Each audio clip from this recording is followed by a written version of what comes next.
da graça, já nasceu o dia. Ouço um passarinho, vou roubar-lhe a melodia. Meu amor de longe ligou, abençoada alegria. O telhado para mim, mal o conheci, eu achei desse modo.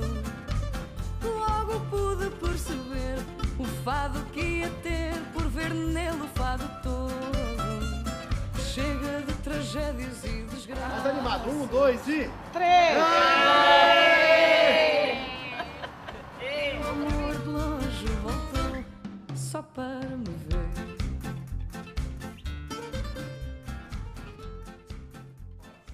Olá, grandes golos para você que nos acompanha no Encontros e Ações. Hoje falaremos de futebol e jornalismo. Não por acaso eu tenho Futebol Clube do Porto versus Futebol Clube de Pedras Rubras. Claro, Eduardo Duarte, futuro jornalista desportivo, jornalista em formação.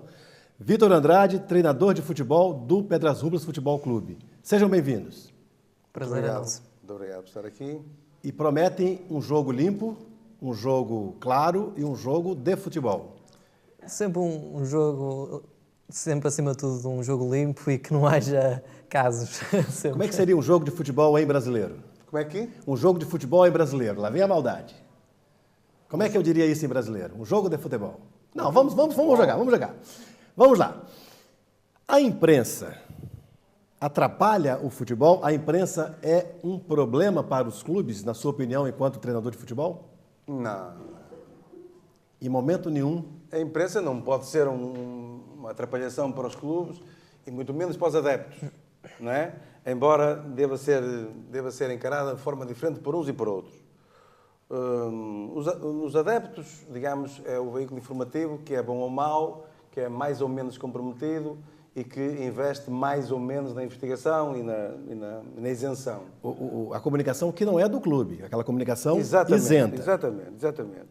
Os clubes servem-se mais do que ao que são servidos, vinculam informações importantes, campanhas, linhas de orientação, filosofias. Não, acho que não. Acho que tudo aquilo está interligado. Perfeito.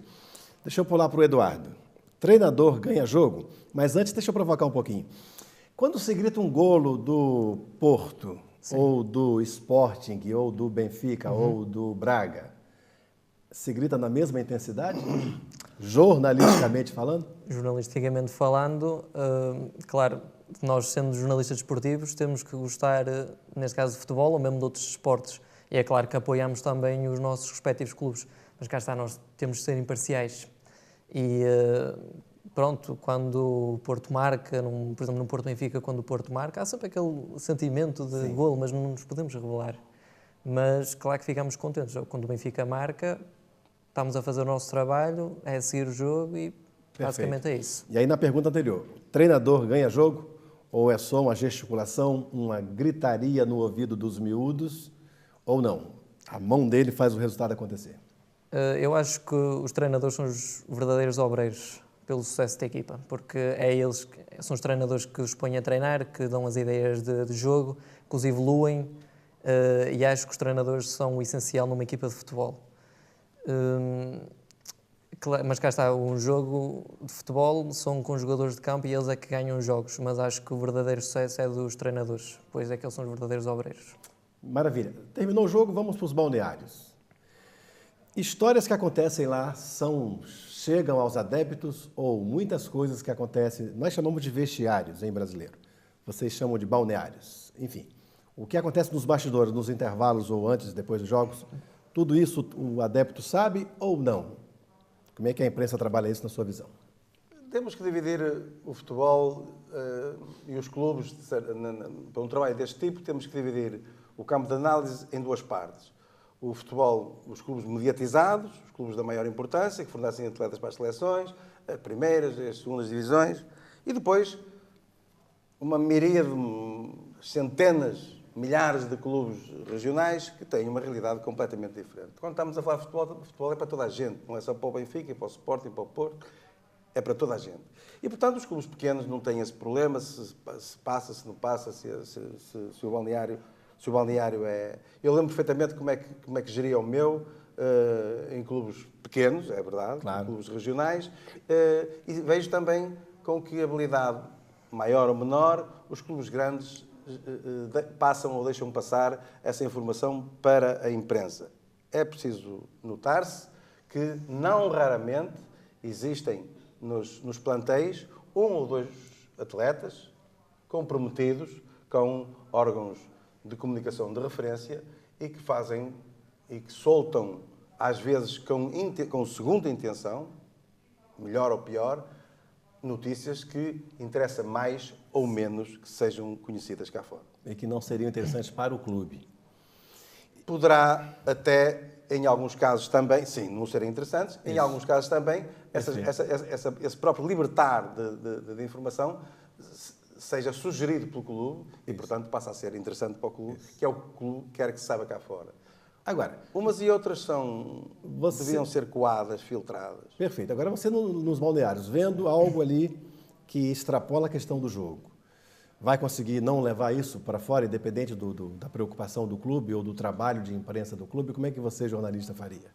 Estou falando de suborno, estou falando de erro do juiz, estou falando de negociações que podem acontecer? Eu, nesse tipo de situações, acho que é uma situação em que o jornalista tem que respeitar o seu próprio trabalho, ter orgulho naquilo que faz e, nesse tipo de situações, acho que não deve ceder a nada. Portanto, a verdade assim. Essas fugas de informação, às vezes, claro, porque são vários jornais, estão sempre em cima dos jornalistas e pode simplesmente acontecer esse tipo de fuga. Mas eu, na minha opinião, acho que nós, como jornalistas, devemos ser imparciais e também devemos ter orgulho naquilo que fazemos e se as regras são para ser assim, têm que ser mantidas. Perfeito. O treinador me disse há pouco o seguinte, clubes maiores e clubes menores. Aí eu pergunto, então não é só paixão, tem uma questão de negócios aí, tem business pela frente e por trás dessas paixões que as pessoas até se agridem pela emoção do golo.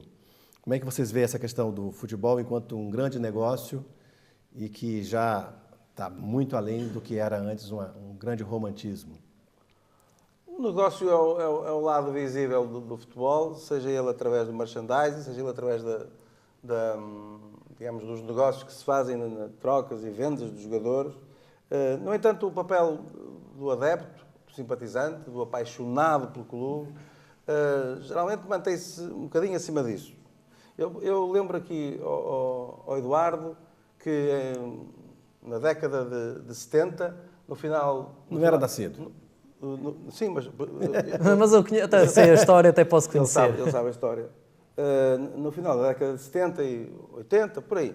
80 já começou a deixar de acontecer isso. No final do jogo do Futebol Clube do Porto, de muitos jogos do Futebol Clube do Porto no Estádio das Antas, se nós fôssemos no fim, e eu ficava sempre para o fim, a descer ou a subir as escadarias, eram inúmeros os cartões de sócio rasgados. Todos os jogos.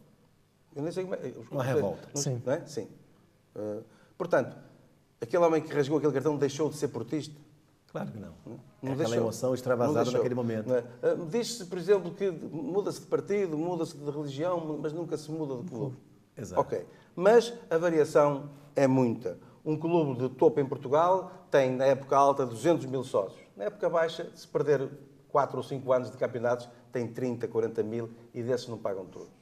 Maravilha. Portanto, está lá, pode chegar ao residual, mas é uma coisa que não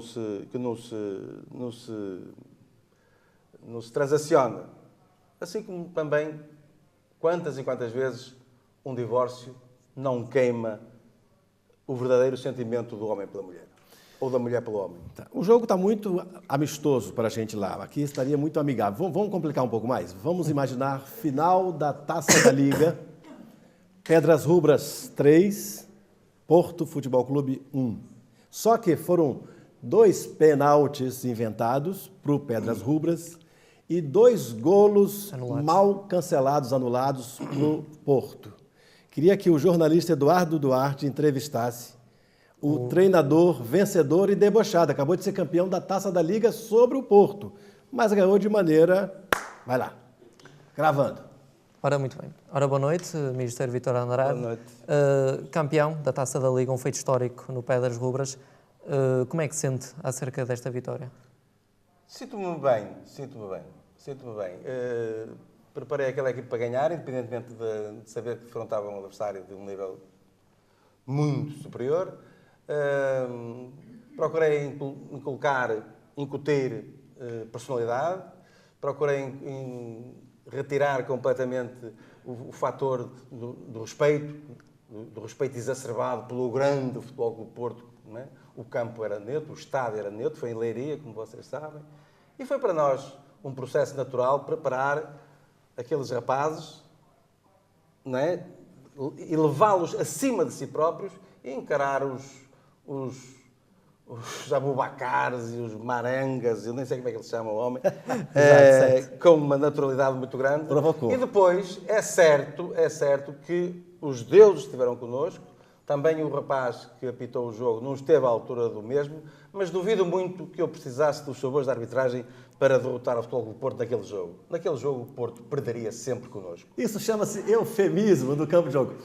O jogo já está a acabar por conta dos horários e que a gente consiga levar essas histórias do campo de futebol para o campo da vida. E um jornalista de informação que vai trabalhar a paixão dele, olha que privilégio, jornalismo e futebol, por exemplo. E alguém mas cá está, o futebol não é só... Eu, como jornalista desportivo, não me centro só no futebol. Maravilha. Porque eu acho que Portugal tem esse problema de se centrar só no futebol. Que é um negócio. Que é um negócio. Eu acho que Portugal devia se centrar mais, por exemplo, em modalidades como o hóquei em patins, que é uma modalidade lindíssima, que eu adoro.